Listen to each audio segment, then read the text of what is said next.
Diqqətlə qulaq asırıq. Deyirik ki, əsaslar. Əsaslarımız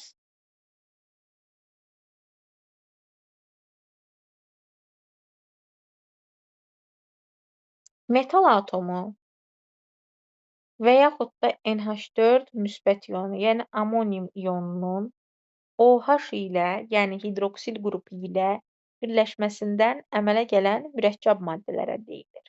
Əsasların başqa adı da hidroksidlər adlanır. Bunları bildikdən sonra biz deyirik ki, əsasları biz turşuluğuna görə 3 hissəyə bölürük. 1 turşulu, 2 turşulu və 3 turşulu. Əslində 1 turşulu və çox turşulu bölünməsi də var. Bəzi kitablarda 1 turşulu və çox turşulu bölür. Bəzi kitablarda 1 turşulu, 2 turşulu, 3 turşulu bölür. Yəni indi hər ikisini bilin. Çox turşulu desə, yəni 2 və 3 turşulu nəzərdə tutur. Bir turşuluya aiddir OH-ın sayı 1 dənə olanlar, yəni litium OH, mis OH, kalium OH, natrium OH, OH-ın sayı 1 dənədirsə, bu əsasımız bizim 1 turşuludur. 2 turşulu dedikdə OH-ın sayı 2 dənə olanlar, kalsium OH2, maqnezium OH2, barium OH2, sink OH2 və s. çoxluca saymaq olar. 3 turşulu dedikdə misal üçün dəmir OH3, alüminium OH3, yəni OH-ın sayı 3 olanlar 3 turşuluya aiddir. Hətta 4 turşulu da var, qurğuşun OH4. Ona görə biz əsasən bölürdük əvvəllər, yəni bəzi kitablarımızda 1 turşulu və çox turşulu. İndikilərdə amma 1 turşulu, 2 turşulu, 3 turşulu ayrı-ayrılıqda yazır. Əsas odur bilməlisiniz ki, OH onun metalın həm valentliyini göstərir, həm də ki, turşuluğunu göstərir. Yəni mən bura dəmir OH3 yazmışamsa, deməli dəmirin valentliyi 3 valentlidir. Kalsium OH2 yazmışamsa, deməli kalsiumun valentliyi 2 valentlidir. Litium OH yazmışamsa, deməli litiumun valentliyi 1 valentlidir. Daha sonra biz əsasları bölürük suda həll olanlar və suda həll olmayanlar olmaqla 2 hissəyə. Baxın, bu çox önəmli hissədir. Suda həll olanlar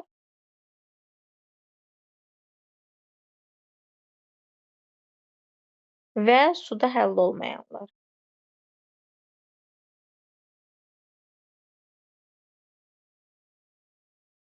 Suda həll olanlar hansılardır? Suda həll olmayanlar hansılardır? Suda həll olanlar gələvi və gələvi torpaq metalların əsaslarıdır. Gələvi torpaq metalların əsasları və NH4OH. Yəni hansılardır? Gələvi metallarımız hansılardır? Litium OH, natrium OH, kalium OH, sezium OH. Yuxarıdan aşağıya doğru əsaslıq xassəsi artır.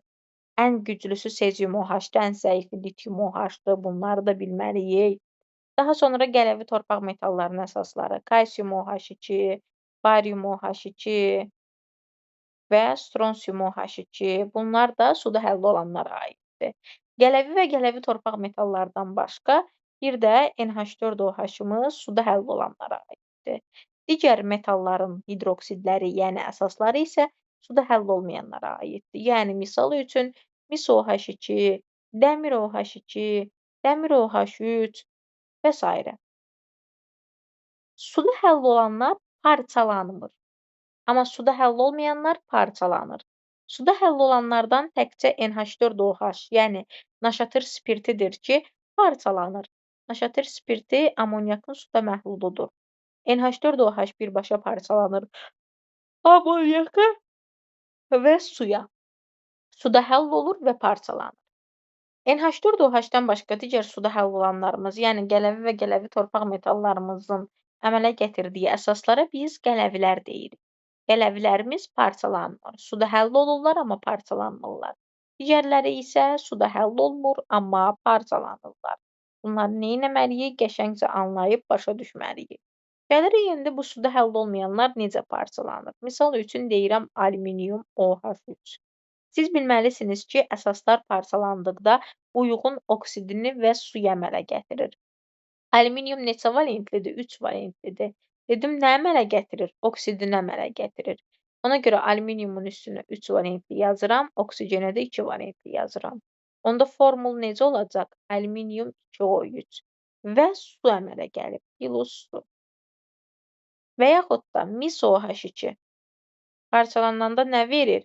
Mis 2 valentlidir deyə bura 2 yazırıq, oksigenə də 2 yazırıq, elə mis O qalır və su. İstənilən birini parçalananı yazıb göstərməlisiniz. Amma sizə yazsa ki, natrium OH-ı parçala, deyirsən ki, bu reaksiya getmir. Niyə? Çünki natrium OH qələvi metaldır. Qələvi metaldırsa suda həll olur, amma parçalanmır. Aydın oldu yəqin ki.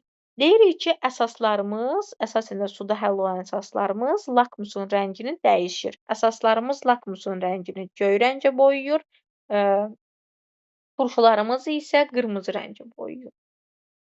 Bir də biz əsaslarımızı oksidlərimizdə olduğu kimi amfoter əsaslarımıza bölürük. Misal üçün, sink OH2, berilyum OH2, alüminium OH3 bizim amfoter əsaslarımızdır.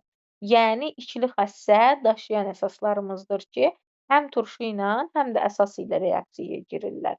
Yəni, sink OH2 həm əsası ilə, həm də turşu ilə reaksiyaya girir. Daha sonra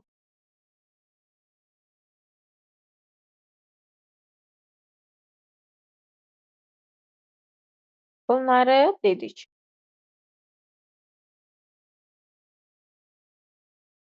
Əsasların amfoter xəstəliyini də dedik. Gəlirik indi əsasların alınmasına. Əsas məsələdir və turşuları da deyəndən sonra onlar arasında gedən reaksiyanı da başa salacağam sizə. Deməli, əsasların alınması dedikdə, uşaqlar, mən hamısını uzun-uzadı sizin əzbər bilməyinizə ehtiyac görmürəm. Çünki vaxtı gələndə qeyri-üzvü kimyada onsuz da onları ayrı-ayrılıqda keçəcəyik. Amma sizə konspekt formasında bir şey yazdıracağam ki, bunu əzbərə bilməlisiniz və hər kəs də yazsın. Siz əvvəlcə bilməlisiniz ki, bizim qələvi və qələvi torpaq ümumiyyətlə, su ilə reaksiyaya girən metallarımız qələvi və qələvi torpaq metallarımızdır. Qələvi və qələvi torpaq metallarımızdan başqa digərləri adi şəraitdə su ilə reaksiyaya girir. Qələvi metallarımız və qələvi torpaq metallarımızı yazırıq. Baxın, qələvi və qələvi torpaq. Qələvi metallar bilirik ki, 1 valentlidir, qələvi torpaq metalları isə bilirik ki, 2 valentlidir. Yəni, misal üçün, qələvi metal dedikdə nəyi nəzərdə tuturuq? Litiumu, natriumu, kaliumu, rubidiumu, seziumu, qələvi torpaqda kalsium, stronsium, barium, radium. Gəlin hər ikisinə aid misal yazaq. Misal üçün, natriumun su ilə reaksiyasını yazaq. Natriumun su ilə reaksiyasından uyğun qələvi, yəni natrium OH və hidrogen qazı alınır. Bu da bizim qələvlərin alınmasına aid sualımızdır. Bu əsas məsələ nədir? Yenə kalsiumu da yazım, sonra deyəcəm. Kalsiumun üzərinə isə suyu gəldikdə yenə uyğun qələvi, yəni kalsium OH2 və hidrogen. Baxın, bunu əmsallaşdıranda əmsallaşdıra bilərsiniz. Əmsallaşdıranda bura 2 düşür, bura 2 düşür, bura 2 düşür, suya, hidrogenə 1 düşür. Kalsium OH2-də isə bir dənə suyun qabağına 2 düşür, fisiyo. Siz nəyi bilməlisiniz? Bu məsələlərdə sizin qarşınıza hər zaman çıxacaq ki, misal üçün deyim. Deyirəm ki, 0,5 mol hidrogen ayrılıbdır. Bu hansı metaldır? Bilməlisən ki, əgər metal su ilə reaksiyaya girib hidrogen alınıbsa, indi orta aktivləri də deyəcəm. Bu zaman alınan su, yəni 1 mol metaldan alınan su valentliyinin yarısına bərabərdir. Natrium neçə valentlidir? 1 valentlidir. Deməli, 1 mol metalın su ilə reaksiyasından nə qədər hidrogen ayrılır? 1 mol natriumdan onun yarısı qədər. Çünki natrium 1 valentlidir. 1-in yarısı qədər 0,5 hidrogen ayrılır. Gəlin reaksiyada yoxlayaq. Görürəm ki, reaksiyada natrium 2 moldur, ayrılan hidrogenin 1 moldur. Deyirsən ki, 2 molundan 1 mol ayrılıbsa, 1 molundan x-dir, x da 0,5 eləyir. Mən də onu deyirəm onsuz. Natrium 1 valentlidir deyə, deməli, natriumun su ilə reaksiyasından 0,5 mol ayrılasıdır. Yəni, bu tip suallarda əslində reaksiyanı yazmağa ehtiyac yoxdur. Metalın valentliyinin yarısı qədər. Həm natriumun turşular ilə reaksiyasında da elədir, su ilə reaksiyasında da elədir. Misal üçün, natriumun deyirəm ki, H-flor ilə reaksiyasından nə qədər hidrogen ayrılır? Deyirsən ki, 1 molundan 0,5 mol. İstənilən bir turşunun 1 mol natrium götürmüşəmsə, istənilən bir turşudan 0,5 mol hidrogen ayrılacaq. Valentliyinin yarısı qədər. Kalsium 2 valentlidir deyə, deməli kalsiumun 1 molundan 2-nin yarısı, 2-ni 2-yə böləndə elə 1 eləyir. Deməli 1 molundan 1 mol hidrogen ayrılır. Aydın oldumu? Ümid edirəm ki, aydın oldu. Deyirik ki, qələvi və qələvi torpaq metallarının həm özlərinin, həm də hidridlərinin, yəni natrium H, kalsium H2-nin su ilə reaksiyasından uyğun qələvi və hidrogen qazı əmələ gəlir. Uyğun qələvi və hidrogen qazı əmələ gəlir. Burada artıq əmsallaşdırsaq görürük ki, əmsallaşdırmağa ehtiyac yoxdur. Elə 1 mol, 1 mol, 1 mol qalmısa. İkincidə baxıram əmsallaşdırmağa ehtiyac varmı? İkincidə də əmsallaşdırmağa ehtiyac yoxdur. Yox, var. Suyun qabağına, suyun qabağına. 2 atırıq. Hidrogenin də qabağına 2 atırıq. İndi baxın. Dedik ki, metalın özündə metalın valentliyinin yarısı qədərdir. Amma hidridlərində isə metalın valentliyi qədər ayrılır. Yəni, natrium H-ın 1 molundan, natrium elə 1 valentlidir deyə elə 1 mol hidrogen ayrılır. Kalsium H2-də kalsium 2 valentlidir deyə elə 2 mol da hidrogen ayrılır. Amma metalın özü təkcə olanda, hidridi olmayanda valentliyinin yarısı qədər ayrılırdı. Bunları qəşəngcə bilmək lazımdır. Düzdür. İndi deyəcəyimdən hidrogen ayrılmır, amma qələvinin alınması üsuludur bu da. Deyirik ki, qələvlərimiz, yəni əsaslarımız, qələvi və qələvi torpaq metallarının özlərinə su ilə təsir etməkdə, hidridlərinə su ilə təsir etməkdə, həmçinin bunların oksidlərinə su ilə təsir etməklə alınır. Yəni, misal üçün, natrium 2O-nun üzərinə su gəldikdə alınır natrium OH. Amma hidrogen qazı ayrılmır. Kalsium ionunun üzərinə su gəldikdə alınır kalsium OH2. Bunları da bildik. Bu oldu bizim qələvi və qələvi torpaq metallarımızın özlərinin, hidridlərinin və oksidlərinin su ilə reaksiyası. İndi keçirik orta aktivə. Orta aktivlərimiz həmişə uşaqlar belə yadda saxlayırıq. Qələvi torpaq metalları bilirik. Passivlərimiz hansılardır? Passivlərimiz mis, civə, gümüş, qızıl və platindir. 5 dənəsindən başqa və qələvi torpaq metallardan başqa geriyə qalanlar hamısı orta aktivdir. Dəmir, alüminium, xrom, nikel hamısı orta aktivdir. Quru xrom, manqan, xrom hamısı orta aktivdir. Orta aktivlər adi şəraitdə su ilə reaksiyaya girmir. Yalnız qızdırıldıqda reaksiyaya girir. Misal üçün dəmir temperaturda, yəni qızdırıldıqda su ilə reaksiyaya girib dəmir 3O4 və hidrogen qazı vericidir. Yəni bu bizim qaydamızdır. Daha sonra bunları dedikdən sonra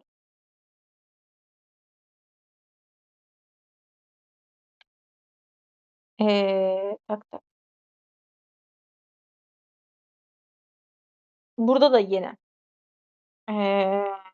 sonra alüminiumu deyək. Alüminiumun su ilə reaksiyasından adi şəraitdə reaksiyaya girilmir.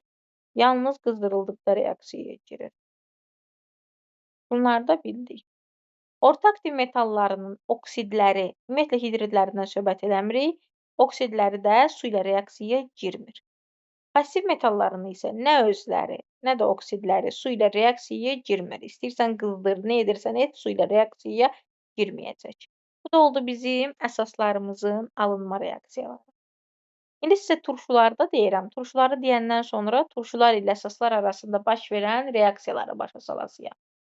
Gəlirik turşulara. Turşularımızda siz bilməlisiniz ki, hidrogen ionundan və turşu qalığından ibarət olan mürəkkəb maddələrə turşular deyilir. Mən turşuları qısa yolu və s. bilmirəm. Siz turşuların formulunu əzbərə bilməlisiniz. Mən özüm sizə atasıyam və yaxud da Güvənin kitabından oxuya bilərsiniz. Orada da var. Geciksəm oradan oxuyun. Hamısı var orada. İstənilən qayda kitabında bütün turşuların formulu var. Bütün həmin turşuların formulunu əzbər öyrənirsiniz. Misal üçün, sulfat turşusu hansıdır? Nitrat turşusu hansıdır?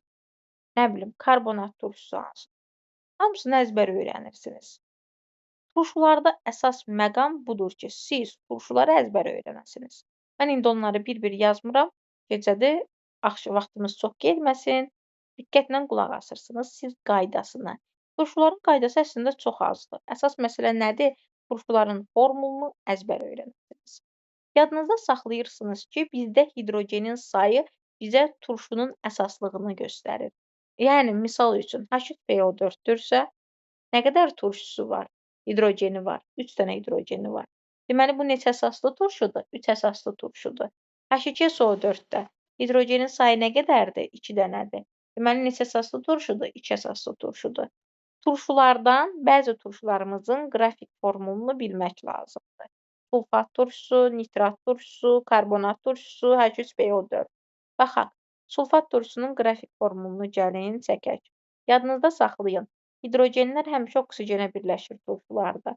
Yəni OH əmələ gətirir. Baxın, 2 dənə hidrogenim varsa, 2 dənə oksigenə birləşdirib kükürdə birləşdirdim. Geriyə nə qədər oksigenim qaldı 2-də?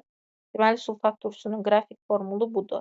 H3PO4-də nə qədər hidrogenim var? Həmişə hidrogeni yazın. Birləşdirin oksigenə. Bunları da birləşdirin nəyə? Fosfora. Geriyə nə qədər oksigenim qaldı? 1 dənə. Aydın oldu. Deməli, sulfat turşumun qrafik formulu, ortofosfat turşumun qrafik formulu. Karbonat turşusunu da yazsaq.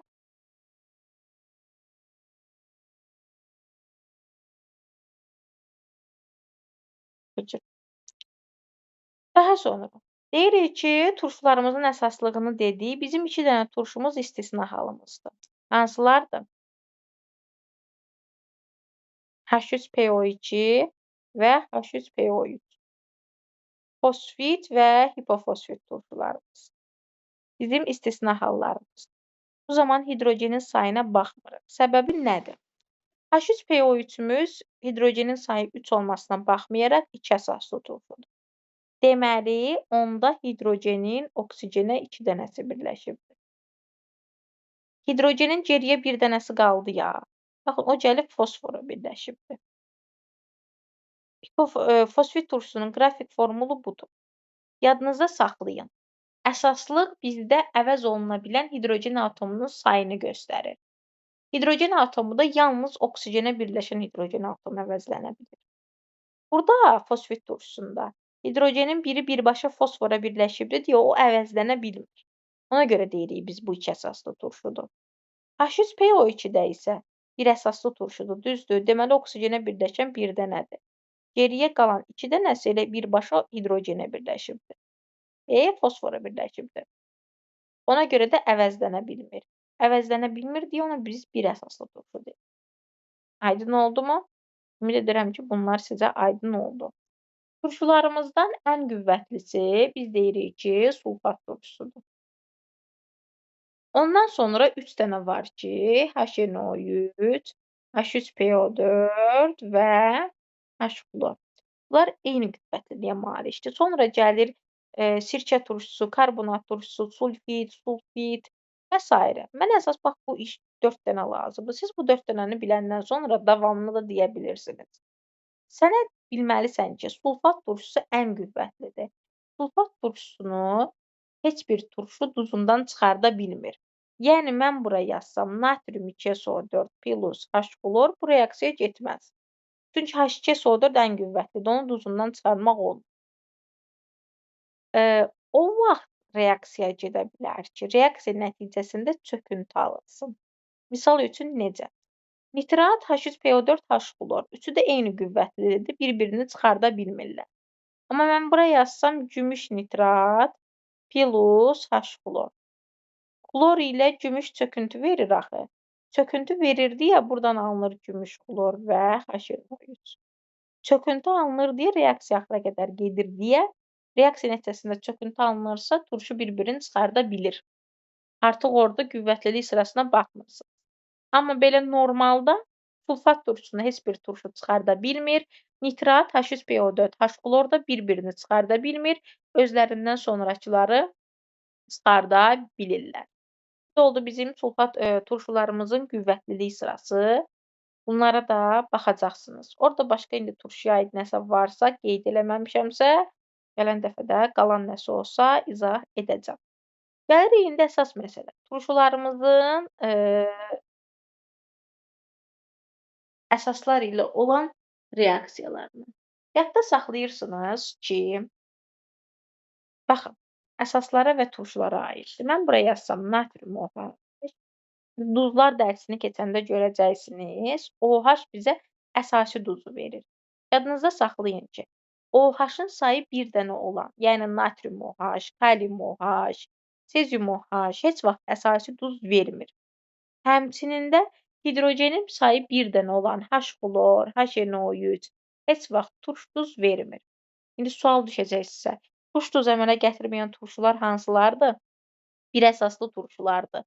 Yəni hidrogenin sayı bir dənə olanlar. Əsasi duz əmələ gətirməyənlər. OH-ın sayı bir dənə olan əsaslar. Turşular ilə əsaslar arasındakı reaksiyalara bax. Ondan əvvəl bir şey deyim. Turşuların anhidridi. Turşuların anhidridi nədir? Misal üçün, SO3-ün üzərinə mən su gəldikdə bilirsiniz. Bilməliyik ki, turşuların anhidridi. Yəni misal üçün, sulfat turşusunun anhidridi deyəndə SO3 nəzərdə tutulur. O deməkdir ki, mən SO3-ün üzərinə su gəlsəm, alacağım sulfat turşusu. PHO5 ortofosfat turşusundan. Yəni PHO5-in üzərinə su gəldikdə alıram H3PO4. CO2 karbonat turşusunun anhidrididir. CO2-nin üzərinə su gəldikdə alıram karbonat turşusunu. SO2 sulfit turşusunun anhidrididir. Gəldikdə alıram H2SO3-ü. Daha sonra NO2. NO2 həm nitrat turşusunun, həm nitrit turşusunun anhidrididir. Ona görə mən bura N2O5 yazım.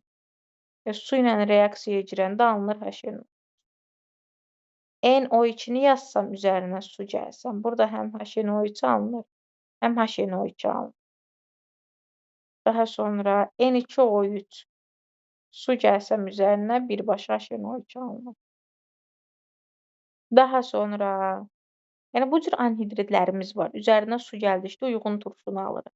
Burada diqqət yetirməlisiniz. Kükürdün də müsbət 6-dır, SO3 də müsbət 6-dır. Yəni valentliyinə uyğun da tapmaq olur. PHO5-də fosfor müsbət 5-dir, H3PO4-də də müsbət 5-dir.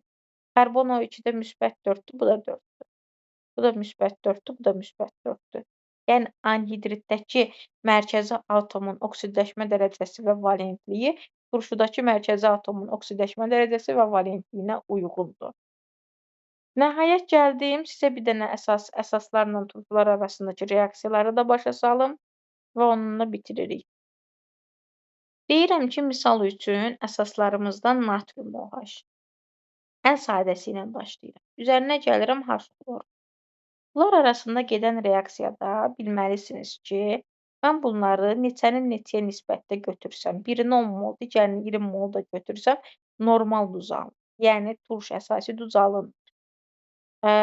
Niyə? Çünki OH-ın və hidrogenin sayı tərkiblərində bir dənədir. Bax, bu hidrogen yoxdur. Gəlir OH götürür özü ilə. Gedir. H ilə OH birləşəndə su verir. Yazdım bura suyu. Geriyə nə qalır? Natrium ilə xlor.